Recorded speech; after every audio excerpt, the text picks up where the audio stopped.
Muitos dizem por aí que o MXRF11, o fundo imobiliário mais popular da Bolsa de Valores, com mais de 800 mil cotistas, está caro. O fundo alcançou aí um patamar de cotação na casa dos R$ 10,60, 64 centavos, muito acima do seu topo histórico, né, do topo anterior. E aí muitas pessoas estão falando, olha, tá caro esse fundo, não compensa comprar agora, tá caro, não vou comprar, tá caro. Eu vejo muitos comentários, né, eu assisto muito conteúdo aqui no YouTube, até pra ver o que a galera tá falando, o que a galera tá pensando, e eu vejo muitos comentários também das pessoas falando, olha, tá caro, não compensa, compensa comprar um outro fundo que tem também a base 10 e tá mais barato e tal. E o indicador mais utilizado para analisar, né, se um fundo imobiliário tá caro ou barato é o famoso PVP, né, o preço sobre o valor patrimonial. Então nesse vídeo a gente vai falar um pouco sobre o preço sobre valor patrimonial, vamos falar também sobre o MXRF11 e claro, eu vou dar para você a minha opinião. Será que tá caro mesmo? Será que não tá caro? O que a gente deve fazer numa situação como essa? Bora trocar uma ideia, vem comigo.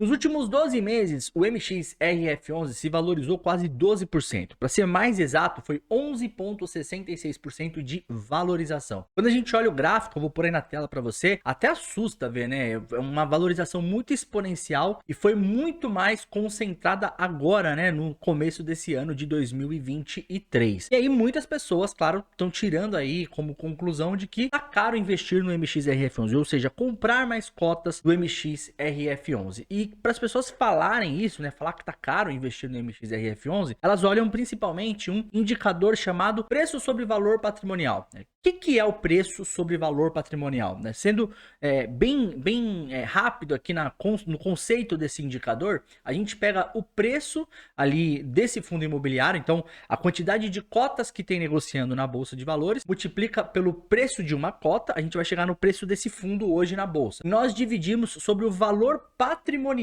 desse fundo, o valor declarado lá no seu balanço, né? E aí a gente chega numa relação. Se essa relação estiver acima de 1, significa que o preço desse fundo está negociando acima do seu valor patrimonial, né? Então, imagina que se esse fundo fosse encerrar suas atividades, ele fosse vender todos os imóveis, todos os papéis que ele tem na carteira, ele ia pegar essa grana e ia dar para os cotistas. Afinal de contas, né, você também é dono aí desses imóveis, né? E aí, toda essa grana que tá, todos esses imóveis, esses investimentos, esses papéis, valem menos do que o valor do próprio fundo na Bolsa de Valores. Então, trocando em miúdos, basicamente é isso, quando está acima de 1, tá? Quando está 1, então, o preço de mercado é idêntico, é igual ao seu valor patrimonial. E quando está abaixo de 1, o preço de mercado está mais barato, né? O preço da cota na Bolsa de Valores está mais barato do que o patrimônio desse fundo. No caso do MXRF11, ele está negociando hoje com um preço sobre valor patrimonial de 1,06. E além, né, desse preço sobre valor patrimonial acima de 1, tem também um fato que ele se valorizou aí quase 12% nos últimos 12 meses. Acontece que essas duas informações juntas tá fazendo a galera aí não investir, não comprar mais cotas do MXRF11 com o argumento de que tá caro esse fundo, então não vale a pena comprar esse fundo agora e que existem diversas outras alternativas. Eu queria trazer um contraponto aqui para você nesse fundo, tá? Vamos olhar aqui o gráfico do MXRF11, né? Então tá aqui na tela, tô aqui com o TradingView, né? Então teve essa porrada aqui, né? E aí ele logo corrigiu por conta da pandemia, né? E daqui da pandemia para cá o fundo ele ficou meio bem lateral, né? Nessa região aqui em 2020, 21 e 22. Mas nesse ano, né, final de 22 e começo desse ano, acelerou muito a valorização do fundo e, como eu disse, ele está muito acima do seu topo anterior, né? Então, o topo anterior é essa região, ele está muito acima. A região do topo anterior, 9,80, 9,90, ele está negociando a 10,63. Então, assim, realmente é um fundo imobiliário que se valorizou muito, muito nos últimos anos, nos últimos 12 meses, né? Sendo mais específico. Isso aqui, óbvio, gera um pouco de desconforto, principalmente naquele investidor que gosta de analisar, que gosta de olhar o papel.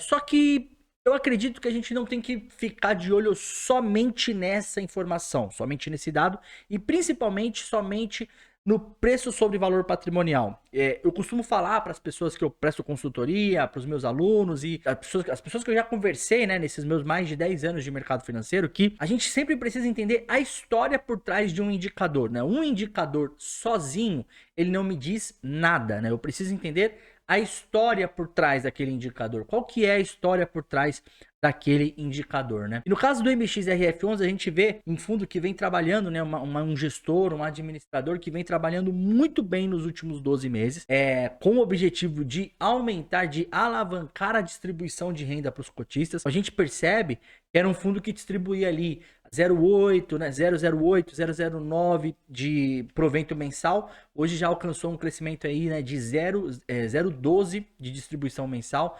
Tá na média dos 0,10 ainda nos últimos 12 meses. Só que é um fundo que ele vem trabalhando e entregando um resultado muito além, né, do que alguns outros fundos que existem dentro da Bolsa de Valores, que são negociados na Bolsa de Valores. Então, de fato, é um fundo que ele entrega resultado, né? É um fundo que entrega resultado e ele não tem um histórico, embora tenha ali um problema ou outro com alguns CRIs, mas são CRIs que não são relevantes para o todo, né? Para a pizza inteira, para o portfólio inteiro. Ele não tem um histórico de calote, de receber muito calote, de não ter pagamento de provento, por algum motivo, né, ter algum problema ali de distribuir os valores para os seus cotistas.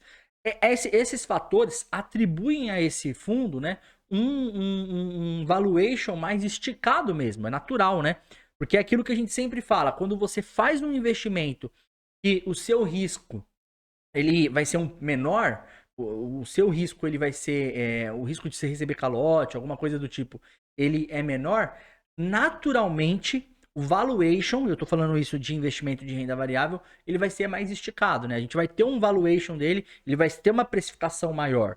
Ou seja, é mais previsível aquele investimento, aquele fundo imobiliário, ele tem uma previsibilidade maior, então automaticamente a gente atribui a ele um valuation um pouco mais esticado. Então, entendendo a história do MXRF11, a gente percebe que existe um motivo para ele negociar a 1,06. É óbvio que a gente teve a oportunidade de comprar ele a R$9. Teve gente que comprou ele ali na época da pandemia, pagou 6, 7, né, reais. Teve também um desdobramento de cotas, mas teve pessoas que tiveram oportunidades ali de pagar um valor absurdamente barato por esse fundo imobiliário, tá? Agora, o que eu ouço muitas pessoas falando é assim, tá muito caro, eu não vou comprar mais não, vou manter só o que eu tenho. E algo que eu aprendi nos meus últimos, né, mais de 10 anos de mercado financeiro, e principalmente quando eu estive trabalhando na última empresa que eu trabalhei, que foi na Empíricos, eu aprendi que não existe esse negócio de manter, né? Quando a gente vai fazer análise de um ativo, existe compra ou vende, né? Esse negócio de manter, ele é muito subjetivo, né? Tá, mas ele tá caro? Tá caro. Então, se tá caro, eu vendo. Ah, não, mas eu não vou vender, eu vou manter. Mas, então, se você mantém é porque você gosta, então você tem que comprar. Não, mas eu não compro porque tá caro. Não, então se tá caro, a gente vende. Você entende? Esse negócio de manter, ele é muito... Ele não tem uma definição. Comprar, existe uma definição clara. Eu compro porque eu acredito que aqui tem valor, que aqui vai me entregar resultado, que aqui vai me entregar um resultado positivo no médio e longo prazo. Então eu compro. Não, eu vendo porque eu acho que tudo, né, tudo que eu podia espremer desse fundo imobiliário eu já consegui. Não tem mais nem um pouquinho aí nessa laranja, né? Nem um pouquinho de suco nessa laranja. Então, eu vou vender. Para mim, tá muito esticado, tá muito caro. E o mercado financeiro, o combustível do mercado financeiro é isso, né? O combustível do mercado financeiro é um lado, pessoas que enxergam caro e vende. Do outro, pessoas que enxergam barato e compram, né? Isso é a liquidez do negócio. Isso é o mercado financeiro.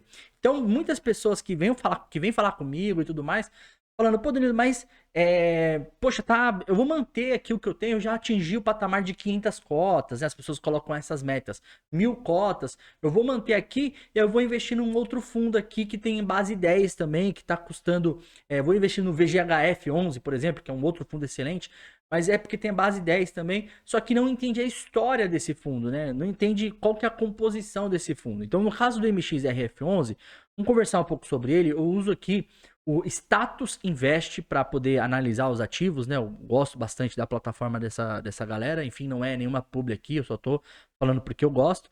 Então a gente, em primeiro lugar, né? A gente percebe aí um dividend yield dos últimos 12 meses batendo a casa dos 12,14%. Poxa, é um bom dividend yield, né? Considerando toda a estabilidade, baixa volatilidade desse fundo, é um bom dividend yield aí dos últimos 12 meses, né? Como eu falei, uma valorização de 11,66%, quase 12% também nos últimos 12 meses, uma cotação de 10,63%. Onde eu quero focar aqui, né? Então, em primeiro lugar, né, dividend yield excelente, um crescimento muito relevante do dividend yield, né? Então a gente vê verde 2023 e laranja aqui 2022, a gente vê um crescimento muito relevante do dividend yield. Se a gente colocar dos proventos recebidos, desculpa, se a gente colocar até no maior aqui, ó, colocar 5 anos, a gente vê que olha a evolução desses proventos, né? Então proventos a 6 centavos e ele sempre evoluindo muito bem, né? Evoluindo muito bem a distribuição dos proventos. Óbvio, isso aqui é um excelente trabalho que a gestão faz, alocando os recursos em bons ativos. Basicamente é isso, né? Mas um ponto que eu quero colocar aqui é o portfólio, né? Então, vou clicar aqui em portfólio. Então, a gente tem aqui 3 imóveis, né? Objetivo venda, venda, venda. A gente tem Absoluto Maria Monteiro, Condomínio Edifício São Luís, Edifício Centro Executivo do Paço, né? A gente tem 3 imóveis aqui que o fundo tem na sua carteira. Ele é um fundo híbrido, mas que hoje ele tem FIIs também, né? Outros fundos imobiliários na carteira. Ele é um fundo híbrido, mas que hoje tem a maior parte do seu portfólio alocado em ativos financeiros, tá? Ativos financeiros. Então ele tem muito ativo aqui de securitizadora, CRI, CRA e tudo mais. Tem também participação, né? Isso aqui é muito interessante, é um conteúdo até que eu vou fazer para um outro vídeo, né? Que isso aqui é a pimentinha do MXRF11, aqui é onde você pode ter ou não um calote, né? Nessas SPS aqui. Mas esse é o conteúdo para um outro vídeo, né? Mas basicamente, boa parte da carteira do fundo está alocada em ativos financeiros, né? 73% do patrimônio do fundo está em CRI, está alocado em CRI, isso é uma informação muito importante. Dessa carteira de CRI, mais da metade, 52%, tem exposição em IPCA, né? Então é inflação, isso é muito positivo. E a outra metade, 47%, exposição em CDI. O que talvez não seja tão positivo, porque a gente vê uma perspectiva de queda do CDI aí. Então a gente provavelmente vai enxergar aí os gestores trabalhando para uma realocação desse ativo, tá certo? Então hoje a gente vê um FII que, embora seja classificado como híbrido, tem uma maior parte da sua exposição em CRIs, certificados de recebíveis imobiliários. Metade desses CRIs indexados ao IPCA, o que é positivo, porque a gente vê que o IPCA ele não está reduzindo tanto assim, né? E a gente tem uma perspectiva aí de elevação do IPCA para os próximos anos. Do outro lado, a gente tem ali 47% do fundo em CDI, o que talvez pode ser ruim caso a taxa de juros comece a cair, mas aí o gestor ele vai ajustando esses pontos. Então a gente tem um fundo imobiliário com um histórico que gabarita ele a ter um valuation elevado, tá certo? Gabarita ele a ter um valuation elevado. A grande questão que eu vejo e que eu vejo muitas pessoas comentando é: pô, eu não vou comprar agora, eu vou esperar cair. Eu não vou comprar agora, eu vou esperar corrigir. E a grande questão e a pergunta que eu quero deixar para você é: e se não corrigir? Você vai perder a oportunidade de ter no seu portfólio um fundo imobiliário, né, que paga para você aí mais de 1% ao mês, e que, se esse fundo continua subindo, essa performance sua vai continuar subindo. Então é muito difícil você montar um portfólio, é muito errado você montar um portfólio observando apenas esses aspectos. Não, eu vou esperar corrigir, eu vou esperar cair. Pô, se cair, bacana, você vai ter grana ali para investir naquele momento, você investe. Mas você tem grana agora, você precisa investir agora, né? Onde que você investe? E um outro ponto que eu observo nas pessoas que falam sobre o MXRF11, se ele tá caro ou não, é a questão de alocação. Pelo que eu entendo dessas pessoas, elas não estão fazendo uma boa alocação, né? Porque o MXRF11, embora seja um fundo de base 10, né, tem um preço barato de cota, paga um rendimento legal, ele tem que ter X% dentro do seu portfólio, né? Não é você comprando a torta direita, né? Então, dentro do meu portfólio inteiro, eu tenho um portfólio lá de fundos imobiliários, tenho 6 fundos imobiliários. Quanto que o MXRF11 representa do meu portfólio? 5%? 10, 20, 30%, o quanto que ele representa no meu portfólio? Se eu não tenho esse número, se eu só vou comprando porque eu quero chegar em 1.000 cotas, em 1.500 cotas, cara, tá errado a forma como você está fazendo a alocação do seu portfólio. E quando a gente fala de alocação de portfólio, é um tema muito importante para quem está começando a investir, porque quem começa a investir está muito sujeito a cair naquele erro de sair comprando qualquer coisa, não pensar na alocação do portfólio, e no momento em que o mercado vira, que dá uma dor de barriga no mercado, está muito exposto num ativo de alto grau de risco, né? Um grau altíssimo aí de risco, e acaba perdendo tudo e sai do mercado e fica bravo e tudo mais. Então, muito importante observar o quanto que o MXRF11, né, para além do valor dele, é observar o quanto que ele representa do seu portfólio. O quanto que ele representa do seu portfólio, tá?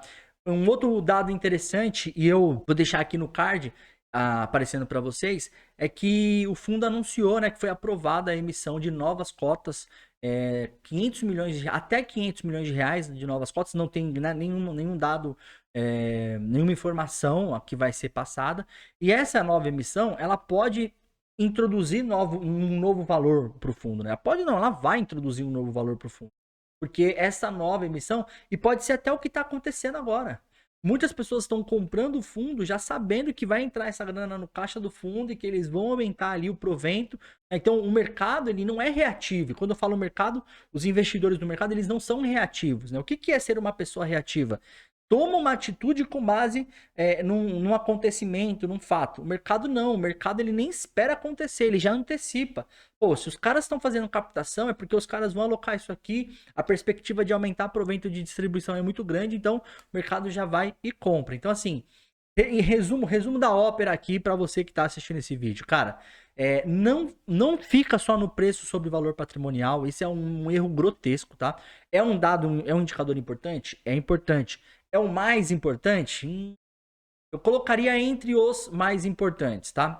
Aliás, eu já fiz um vídeo aqui no canal colocando as 10 perguntas que você deve fazer para o fundo imobiliário, né? Então, na hora que você estiver analisando o fundo, tem um checklist de 10 perguntas que você deve fazer para saber se esse fundo é ou não, né? Se de fato esse fundo é ou não um fundo bom, promissor para você ter na sua carteira, beleza? Então, eu vou deixar também aqui no card, fica de olho lá, para você assistir esse vídeo depois, tá certo? Então, assim, não olha só o preço sobre valor patrimonial, tá? Olha também a história do fundo, né? De onde que esse fundo tá vindo, como ele tá hoje e para onde que ele vai, quais são as avenidas de crescimento desse fundo. E mais importante de tudo é o que eu quero passar com esse vídeo aqui. Asset Allocation, alocação de ativos. Tenha uma boa alocação de ativos, a sua carteira de investimento, tá? Aliás, quero te fazer um convite, eu sou consultor de investimentos credenciado pela CVM, tá? Eu tenho lá meu nominho na CVM e eu presto consultoria de investimento individual para as pessoas. Se você tem interesse em fazer uma consultoria, pô, você tem uma carteira de investimento aí de 30 mil reais, 50 mil reais, 100 mil reais, qualquer valor, é muito interessante você fazer uma consultoria. Você não tem uma carteira de investimento ainda, mas você quer começar do jeito certo. Pô, é muito interessante você fazer uma consultoria de investimento. Como que eu vou fazer aqui para você poder entrar em contato comigo? Eu vou deixar na descrição desse vídeo e no primeiro comentário um link para você chamar direto no meu WhatsApp. Você chama lá no meu WhatsApp.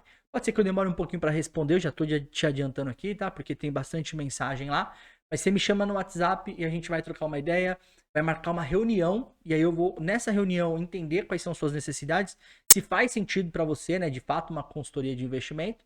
Se fizer sentido, eu vou te apresentar a consultoria e você vê aí se faz sentido, se aí faz sentido você fechar ou não um contrato aí comigo de consultoria de investimento. Combinado? Vou deixar o link na descrição do vídeo e também no primeiro comentário. Mas é muito importante você se atentar aí ao Asset Allocation, a alocação de ativos da sua carteira, né? Para além se tá caro ou não o MXRF11, acho que o recado mais importante desse vídeo é isso, né? A alocação da sua carteira, tá certo? E essa questão de manter, sabe? Não existe isso, não existe manter. Ou existe ou compra ou vende. Tá caro, se tá caro eu vendo. Não, eu não vou vender porque eu gosto. Então se você gosta, você compra. Não, mas eu não vou comprar porque tá caro. Então se tá caro, você vende. Beleza? Não existe separada de manter. Ou você compra dentro do seu asset allocation, dentro do seu asset allocation, ou você compra ou você vende. Combinado? Muito obrigado por ter ficado até o final do vídeo. Não esquece de curtir o conteúdo, compartilhar e se inscrever no canal. Se inscreve no canal aí para que a gente possa espalhar essa informação para o maior número de pessoas.